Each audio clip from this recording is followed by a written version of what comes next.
Christmas season is here. We are here right in the middle of Advent, and so we're going to continue in our sermon series, Echoes of Expectation, that we've been working on, but there's just a few announcements beyond the Advent offering that I need to get in front of you because they're key to us being able to operate in the next few weeks. The first one is we're doing church on the lawn next weekend. So next Sunday, this service right here at 10:30 will actually be out on the lawn. That will be the only service we're having on that Sunday. Everybody come on out.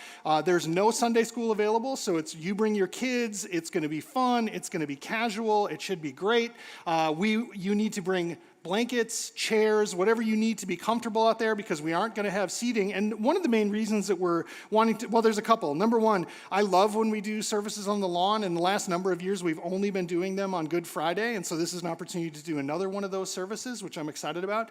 And secondly, right after this service ends today, our production and worship teams are going to start preparing this room for Christmas Eve, which happens on Tuesday. And so the time frame to try to flip that makes it difficult for us. Speaking of Christmas Eve, it's coming up, and you probably received one of these cute little bundles when you came in today.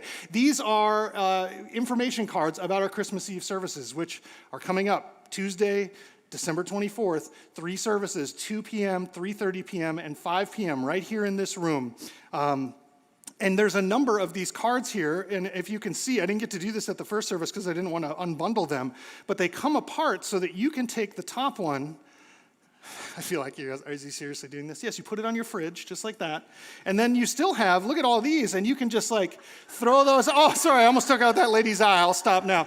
But these are designed for you to think about who is in my life that is just waiting during this Christmas season for me to come ask them to come to Christmas Eve service. Because your neighbors, your friends, your coworkers, all the research says they would be willing to come to church if someone would just ask them. So Christmas Eve is a great opportunity to do it. Here's some invites for you. Go ahead and get after that. I'll save the rest up here rather than throwing them at your eyes. That's our Christmas service. We're in it. It's happening right now. I just realized this morning I ran into a couple people before the first service. They said, "Oh, we've missed you the last couple weeks." And I realized I'm teaching 3 sermons in the next 10 days. So it was, fortunately, we have amazing pastors like Connor and Corey who were willing to teach over the last 2 weeks in our first weeks of these Advent series. And we're going to continue in that series here today. Over the last couple of weeks, because I haven't been teaching, I've had a little more free time at home. And I was doing something that men of a certain age that live in the suburbs do. I was dreaming about building a shed. Just comes with the territory. You might be a young man and thinking like, that sounds so lame. Your late 40s are coming, and one day you too will stand in your backyard and think, boy, I could build a shed right there. Now, there's something else that comes along with dreaming about building a shed when you're a middle-aged man from the suburbs. You also think about, will my HOA allow me to do that? And what color brown exactly would I have to paint that thing? So I started doing some research and trying to find our CC&Rs, the documents that we agree upon when we move in to take care of our house in a certain way. And I'm reading about the rules that we have there in the HOA, which I cannot opt out of because I live in this neighborhood. It's just the reality. And I discovered something in my deep dive on my homeowner's agreement. One of the things that I discovered is that I have new freedoms, and if you live in an HOA, you do too.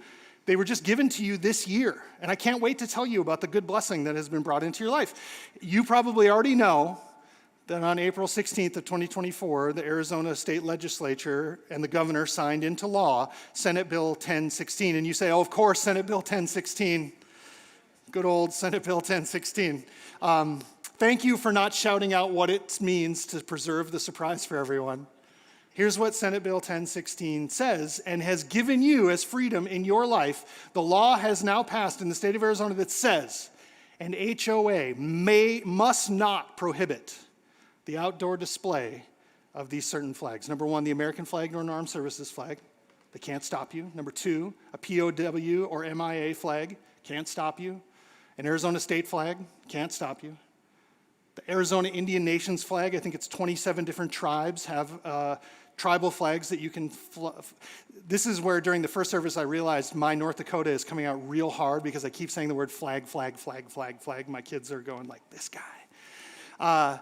a Gadsden flag, they can't stop you from flying that, a first responders flag, a Blue Star Service or Gold Star Service flag, or any historic version of the American flag. And actually the law itself says, including the Betsy Ross flag. I don't know why she gets a special shout out, but she's an American hero. So Betsy, thank you.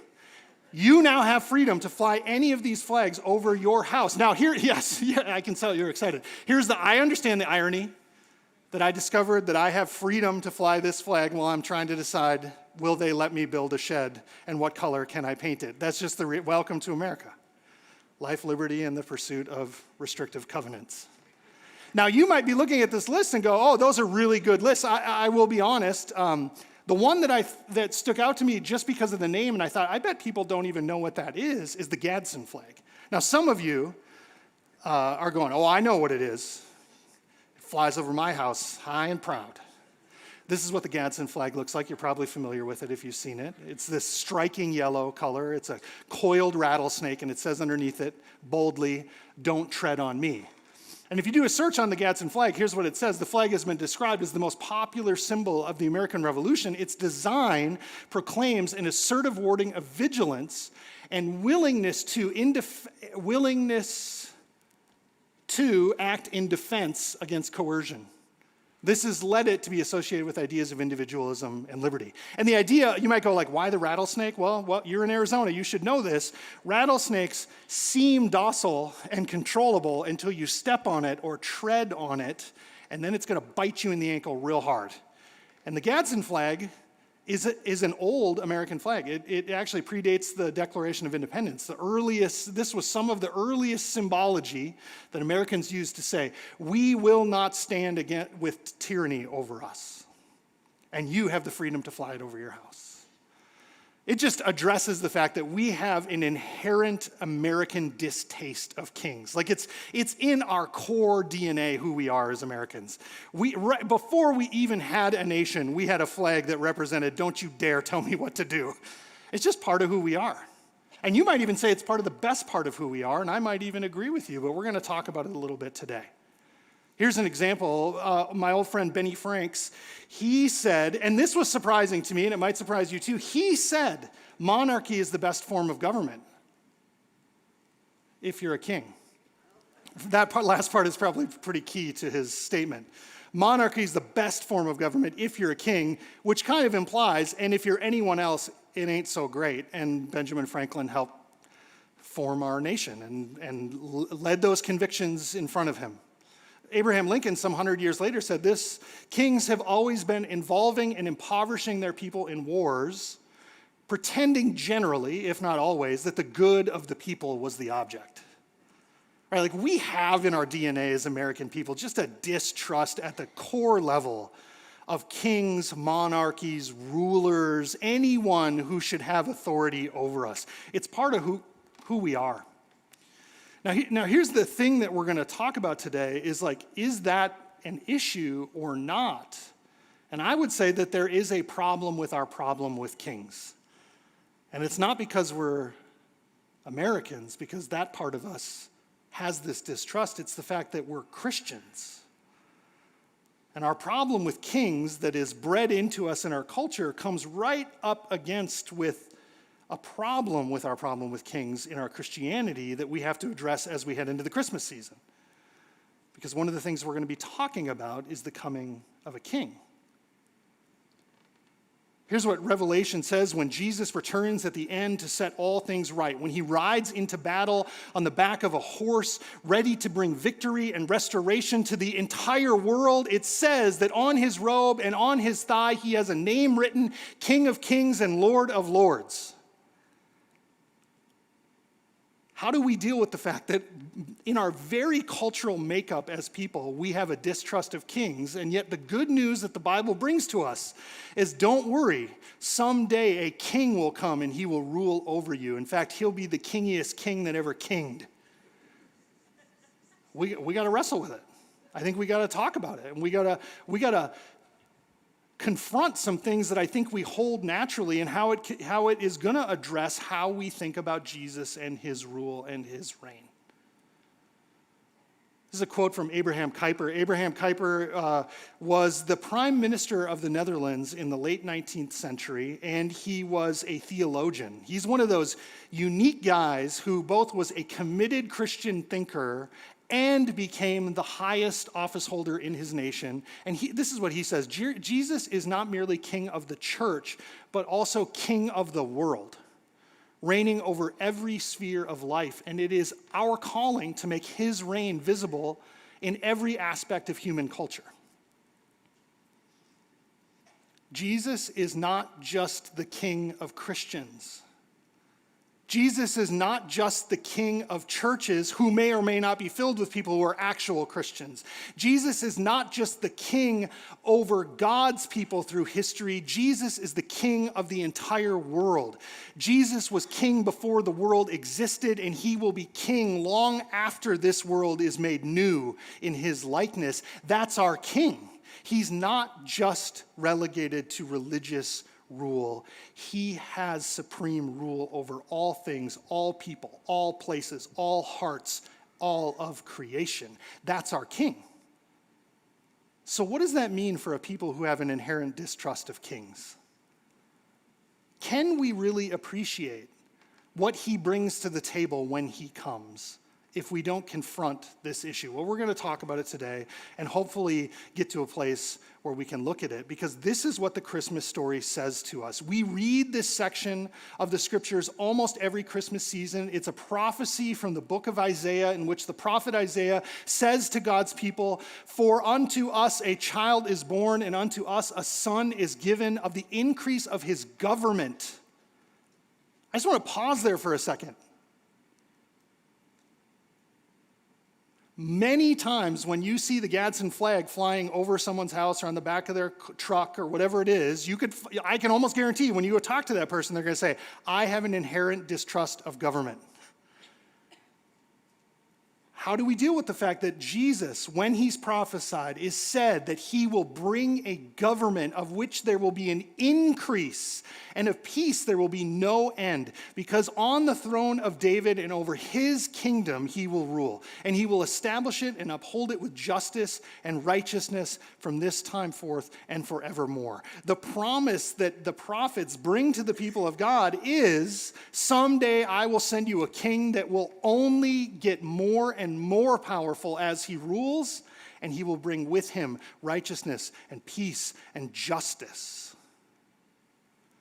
I think our problem with kings is a complex one. And we're going to talk about what that complexity looks like and how do we confront it today. Because the history with kings and their problems is an old one. It's easy for us to talk about our cultural situation and say, in America, we've had an issue with kings. But this idea about kings being problematic goes all the way back in Israel's history. In fact, if you're unfamiliar with Israel's history, Israel is redeemed from Egypt in slavery, and then God sends them into a land he has promised to give them, the promised land, Canaan. And those people move in, and they go to battle with the people who live there, and God gives them victory, and they settle in this land that God has given them. And they divide up into tribal groups, families that live all through the land. And in that time, there is no king. Because God's intention for his people is, you don't need a king, I am your king. I will lead you, I will guide you, I will instruct you. You will submit to me, and I will lead you in love. And I will give you blessing because you will live under my rule. That's what God says to them. Now, occasionally, there's something that bubbles to the surface that needs to be dealt with. There's an enemy that needs to be defeated. There's an enemy that needs to be fought against. And judges will rise up, and they will defend the people, men and women who spend time doing what God has asked them to do, and then when the job is done, they set down that authority and they go back into the people to put God as their leader. Now, there's a problem, because Samuel is a prophet that the Bible tells us about, plays the role of God's mouthpiece to the people of Israel to guide them. And Samuel starts getting old. And as Samuel starts getting old, the people start to look at Samuel's kids and they go, this is not going to be good, because he's going to hand this leadership over to these schmucks. And I've watched these guys, they don't know what's going on. They're all looking to enrich themselves. They're going to take us astray. This is not good. We need to do something before Samuel dies. So they approach Samuel and they say, Samuel, we need a king. That's the answer. We can't keep relying on this system. We need you to give us a king. And Samuel says this. Well, this is what the king who will reign over you will claim as his rights. Now, if you want to, you can go to 1 Samuel chapter 8, and there's a long diatribe that Samuel gives to the people about why getting a king is a bad idea for them. Here's just part of it. He says he's going to take your sons, and he's going to make them serve with his chariots and his horses, and they're going to be forced to run out in front of his chariots. And some he will assign to be commanders of thousands and commanders of 50s. Others will plow his ground and reap his harvest. And others will make weapons of war and equipment for his chariots. And at the end of his discussion with them, he says, and you yourself will become his slaves. He says he's going to take your women and he's going to make them work as in his palace, or he's going to marry them as wives. He is going to dominate your life and enrich himself in order to be a king. Are you sure you want a king? Be aware of what you're asking for. And their response after his impassioned plea is, now appoint a king to lead us, just like all the other nations have. Because this is the king that the people want. And the Bible tells us about that king. His name is King Saul. God says to Samuel, Samuel, I know you're disappointed and you feel like that they're rejecting you, but they're not rejecting you. They're actually rejecting me, and I'm going to give them a king. I'm going to give him a king just like they want, a king like all the other nations have. Because that's what they say. They look at their situation and they say, we have a problem. Our problem is our leadership is shoddy. We're not sure where the future is going. We've made poor decisions that have left us in economic ruin. We need to rebuild. We need to do better. And the way we're going to do it is by getting a king. And this starts a pattern of addressing why we're bad at this. Number one, we see the wrong solutions to our problems. It would be overly simplistic to say that there weren't problems in the world. It would also be overly simplistic to not acknowledge in almost every moment of human history where a revolution has taken place, where the current order has been overthrown and a new one is installed, it wasn't because there were real problems on the scene. There are real problems on the scene. The issue is we always, as humans, see the wrong solutions to those problems. They see that a failure of leadership and a failure of following God with wholehearted nature is going to lead them into bad leadership, and they go, I know what the solution is. We're not the problem. Our leader is the problem. Let's get us a king like everybody else has. That's the answer for us. Now, if you read the story of how God finds Saul, he goes and he anoints him. And it's very tempting to go, wait, isn't Saul the guy that God chose? Yes, he is. But I firmly believe as I read through the text of God choosing Saul, what he's choosing is a king like all the other nations have. God is graciously saying to Israel, you want it? You can have it. And he gives them this king. In fact, here's what 1 Samuel 8 says about Saul when he goes to find him. He says, Kish had a son named Saul, as handsome a young man as he could be found anywhere in Israel, and he was a head taller than anyone else. This is the thing that we're measuring about Saul. He's tall, dark, and handsome. We got our guy. When I look across the crowd of these short Israelites, there is Saul. His head is all the way up there, and it's a good-looking head, so I'm glad to see it. Let's make him our leader. And God anoints him as the king of Israel. Now, what's ironic about it is the minute he is being coronated as the king and they come to find him at the party to tell everyone, here is your leader, they can't find the guy because he's hiding in the luggage because he's scared to death of the responsibility because he knows right in here, he ain't got it. He knows. This is our problem. We look for the wrong solutions to our problems, and we look for the wrong things to judge in our kings. We do this all the time. When we look around for someone to follow, the things that we often are looking for is confidence. We're looking for good looks. We're looking for the ability to... I can understand why you guys would come to this church, actually, now that I say it. I'm just kidding. I didn't make that joke at the last service, but... That's what we look for. We immediately listen and we go, does this person appear credible? Do they speak confidently? Do they have answers? Do they identify an enemy that we can rally around? Do they look good? That's what we want. Do they appear strong? Do they appear mighty? Do they feel forceful? We want those leaders. And the reason that we want those leaders is because we look for the wrong things when we judge our kings, and we're looking for kings because we don't know the real answer to our problems. We think the answer to our problems is weak leadership. It's not. We think the answer to our problems is that we didn't find the right person yet to fill the role. He wasn't head and shoulders taller than everyone else. We should try that next time. We look for the wrong things when we judge people, and you see it all the time. If you go on social media right now and you say, who are the biggest influencers that are there? They are almost always flashy, bombastic, and confident because that's what we want. Somebody who will tell us what we need to know and where we need to go, and we judge the wrong things. At the end of Saul's life, Saul ends up failing as a king. He does what kings almost always end up doing. He begins turning the nation into a way to support his own leadership, his own rule. He becomes paranoid. He becomes violent. He's trying to kill usurpers to his throne, primarily David. He's using the power of God's nation to insulate himself and to raise him in power. And God sends Samuel with a message to Saul, and he says this, the Lord has torn the kingdom of Israel from you today, and he's given it to your neighbors, one who's better than you.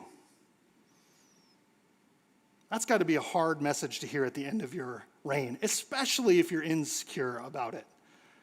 If you're actually nervous that you haven't done a good job, you knew when I was hiding in that luggage all those years ago, I knew that I wasn't the guy for this job. And here we are at the end of it, and God's telling me I screwed it up, and he's right. Because here is the reality. We end up trusting in things that are destined to fail us and let us down. And there's a chain of thought of why it happens. Because we're bad at identifying what are the cause of our problems and what will solve them. We then judge those things by the wrong measure. And then those things we put our trust in fail us and let us down over and over and over and over again. And we've all done it. I don't know what your life looks like, but I know mine. If I could just get that new thing, if I could just go to that new place, if I could just get this person to love me, if I could just get this platform, if I could just get those people to respect me, if I could just get my retirement account to this level, if I could just get that car, if I could just have those kids, if we could just have that family. We're always looking for the next thing, and we know they're going to fail us. But we are suckers. You know what? I don't want to put that on you. I'm a sucker.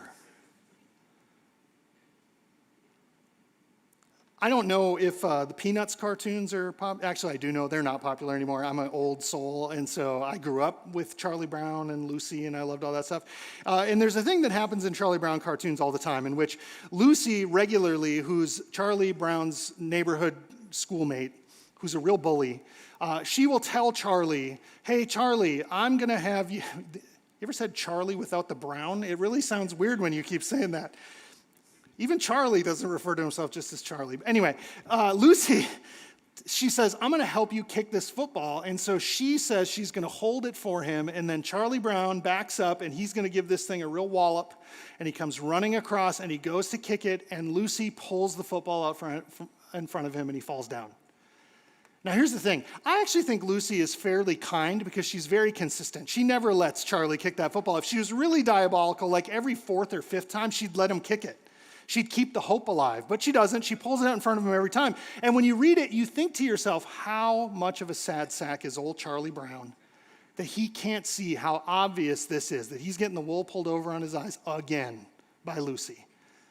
And yet you and I are nothing more than modern Charlie Browns running around the world trying to find that thing that's going to finally fulfill us and finally come through, even though we look at our neighbors and we say, look at these idiots over here. They're falling for it again. Can you believe it? But not me. This time it's really going to work for me. If I can just get it together, it's going to work for us. No. We can't identify the problems. We judge the wrong things, and then those things let us down over and over again. By contrast, the next king of Israel is David. This is the king that God wants. And what's interesting is when you read the introduction to David, it's shocking how similar it is to the one of Saul. This is what it says. I've seen a son of Jesse of Bethlehem who knows how to play the lyre. He's a brave man. He's a warrior. He speaks well. He's fine looking, and the Lord is with him. Now, that's a little more ringing endorsement than Saul had. Saul was just tall and handsome. David is a Renaissance man. He plays music, and he can whip tail on the battlefield. This guy is really great. But it's interesting that they use some of the same measures. He looks like he can fight well. He's good looking. And I think what confronted me as I was reading this last week is this right here. We can learn the wrong lessons from our failures, because I'm going to put myself in the shoes of an ancient Israelite who saw we picked Saul, the tall, handsome guy who seemed capable and a warrior, and he screwed up and fell on his face. You know what we need is a wimpy, short, ugly guy next time. That's what we actually need to go for. When I was in my late high school years, Seinfeld was on TV, and it was a big hit. And I know for many of you, you probably have never seen the show, but one of the characters is the lovable loser, George Costanza. And George is always bumbling his way through life and failing. And there's an episode where George decides that his problem is he's always following his instincts, and he's got bad instincts. And so what he decides is that he's always going to do the opposite of whatever his instinct was. And his first example is, I was going to order tuna fish on sourdough, and now I'm ordering chicken salad on rye. I don't know how that's the opposite, but that's what he decided. And then he sees an attractive woman in the restaurant with him. He's a single guy who's always struggled in love. And his friend Jerry says, you should go talk to her. He says, yeah, right, she's going to want something to do with me. And then he goes, wait, I'm going to do the opposite of my instinct. And so he walks up to her and he says, hi, I'm George Costanza. I'm unemployed, I live with my parents, and I'm bald. And she says, would you like to get dinner tonight? And George decides this is the answer. And I think as humans, we have to confront in ourselves, this is what we do. We learn lessons, and then we take the absolute wrong thing away from it. Because what God says is, not you picked a handsome guy last time, pick an ugly one this time. He's saying you're judging the wrong thing altogether, because you're looking at the outside. Here's what he says. Don't consider his appearance or his height. This is when he's talking to Samuel. Samuel goes to find Jesse, and he goes, hey, I saw his oldest son. He's tall, he's handsome. God says, no. Don't consider his appearance or his height, for I've rejected him. The Lord doesn't look at the things that people look at, because people look at the outward appearance, and the Lord looks at the heart. And here's the real trick, right? We learn the wrong lessons because we say, I followed the charismatic leader last time. Let's follow the nerdy dullard this time. No, that's the wrong answer. The problem is God says what we need to evaluate in our leaders is what's in the heart. And that's the hard part, because you can't do that. You can't even look at your own heart and measure it accurately. What hope do you have to look at your neighbor's heart or your leader from across the nation's heart and go, I see it, I can read that heart, it's a good one? We don't know. We measure the wrong things. God evaluates the right thing with the right measure. The Christmas season is an interesting one. Pastor Sean Warren, he's running an event this year that we've never done before that we're calling Blue Christmas. And Blue Christmas is an idea that oftentimes at the Christmas season, it's really hard for people for a lot of reasons. You've experienced loss, your family's disintegrated, your kids or your parents are gone. There's a lot of reasons why you might be feeling it. And December 21st is the winter solstice. It's the longest night of the year. And so on that day, there's going to be a prayer and scripture service for people in the commons. I believe Sean can correct me loudly if he's in here. I think that's right. And there is a reality to that. My family has experienced loss around Christmas. It was 13, 14 years ago that our son Paxson died in infancy during this season. And there's a thing that happens occasionally when he comes up where people will ask me, what have you learned from that? Or is there anything that you think God was trying to teach you? And in the first number of years, I had nothing to say. Now I'm starting to have things to say, but it's occurring to me more and more is that I'm just guessing about what God was doing in that season of our life. I'm guessing about what God wanted to teach me. I'm guessing about what God was trying to do with our story during that season. And I don't know what's going on in your life, but I know there are people in the room today who are experiencing the same kinds of hurt and disappointment and loss. Here's what I can tell you. You have no hope of being able to judge the heart of your neighbor, but here's what you can trust. You have a God that knows the score, and he takes care of his kids. So you might not be able to say, here's what he's doing, and here's why he did it, and here's what he wanted me to learn, and here's how I move forward. I'm not sure that we can have confidence about that, but we can have confidence in this. God will bring about good for those who love him and are called according to his purpose, because our God is sovereign over all things, all places, all times, and he can evaluate the right things with the right measure. That's who our God is. And our problem is we don't have that ability, and we often disbelieve the truth that God can do it, and he's doing it right now, even in the dark and hard parts of your life. Because this is the reality that we got to wrestle with. King David was humanity's best attempt at a good king. He's the best chance we've had. God picked him out. God said, I see the thing that really matters. I've measured his heart. He's a man after my own heart. He ruled over God's own people in God's land. He desired to lead them in the ways of God, following his law. He was a warrior. He was a poet. He was a songwriter. I mean, he was the best of us. And he still screwed it up. If you're unfamiliar with David's story, eventually it gets pretty sordid. He claims another man's wife as his own, and he sleeps with her. And then in order to cover up the pregnancy that results as a result of that, he orchestrates that man's murder and death. At the end of David's life, when David should be saying, after all I've experienced and all I've seen, God is the one who will sustain us, he begins to count his soldiers so that he can tell himself how secure he is because of his power. And God is sorely disappointed in him. He was our best chance, and he blew it. And I think it just addresses what we know. We know by instinct that men can never be our good king. I think this is the heart of that American ethos distrust of kings. It's because we know deep down at our core, there is no man that can be our good king.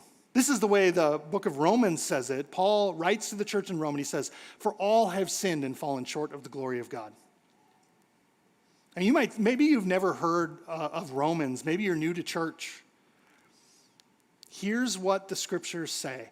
Every single human who has ever lived, you, me, your kids, your grandparents, the great leaders, the bad leaders, every single one of them has abandoned the mission that God gave them as human beings to follow him and to walk in his ways, and they've rebelled against him, and the Bible calls that sin.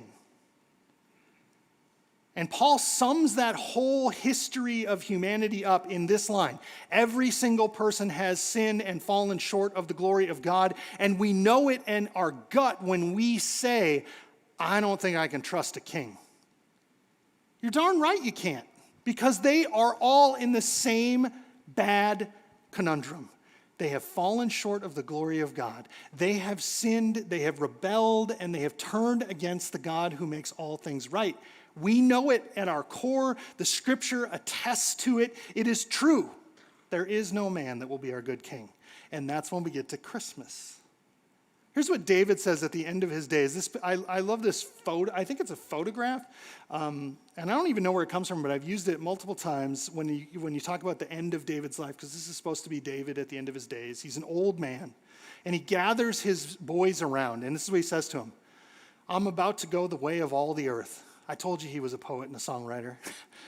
He means I'm going to die soon. Be strong and act like men, and observe what the Lord your God requires. Walk in obedience to him. Do this so the Lord might keep his promise to me. And then he quotes what God said, if your descendants watch how they live, and if they walk faithfully before me with all their heart and with all their soul, you will never fail to have a successor on the throne of Israel. That's the promise that God makes to David, and then David turns to his boys and he goes, guys, my time's almost up here, and here's what we need. I need you to muster up the ability to obey God and follow all of his ways, give your whole heart and your whole soul to following him faithfully, and if you do so, we will always be in charge of the land. He didn't even finish the sentence before they've already failed. This is the reality. The promise is like, who is going to be the one that is going to walk in obedience to God? Who is going to be the one who will walk faithfully with all of their heart and all of their soul? It sure ain't David, and it isn't his boys.